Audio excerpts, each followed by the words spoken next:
Butter বান দেখলেই আমি nostalgic হয়ে যাই। সেই ছোটবেলায় ফিরে যাই। আজকে আমি আপনাদের সাথে শেয়ার করতে যাচ্ছি আমার পছন্দের বাটার বান।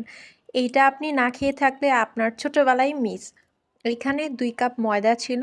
ইস্ট অ্যাক্টিভ করার জন্য ১ টেবিল চামচ, ইস্টের সাথে ২ টেবিল চামচ হচ্ছে সুগার দিয়ে কুসুম গরম পানিতে ওটা অ্যাক্টিভ করার জন্য গুলিয়ে রেখে দিবেন।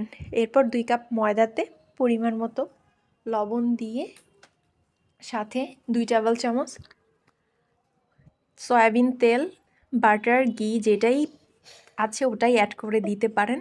এরপর ওইটাতে একটা ডিম ভেঙে দিয়ে দিবেন। সব কিছু একসাথে মিক্স করে একটা ডো তৈরি করে নেবেন। এরপর এটাতে আপনারা সেম এইভাবে বিনুনির মতো করে শেপ দিয়ে নিতে পারেন। আপনারা চাইলে এই ডোটা দিয়ে যে কোনো টাইপের ব্রেড তৈরি করতে পারেন। তো দেখেন আমার ব্রেডটা অলরেডি হয়ে গিয়েছে। দেখতে যেমন সুন্দর, খেতেও অনেক বেশি মজা হয়েছে। উপরে একটুখানি ডিম ব্রাশ করে দিয়েছিলাম আর একটুখানি তেল মিশিয়ে দিয়েছি আর সাথে অনেকগুলো ভালোবাসা অ্যাড করে দিয়েছি। তো সবাই ভালো থাকবেন আর কমেন্ট করে জানাবেন ছোটোবেলায় এটা কে কে খেয়েছেন। রেসিপিটি ভালো লাগলে শেয়ার করে দিয়েন।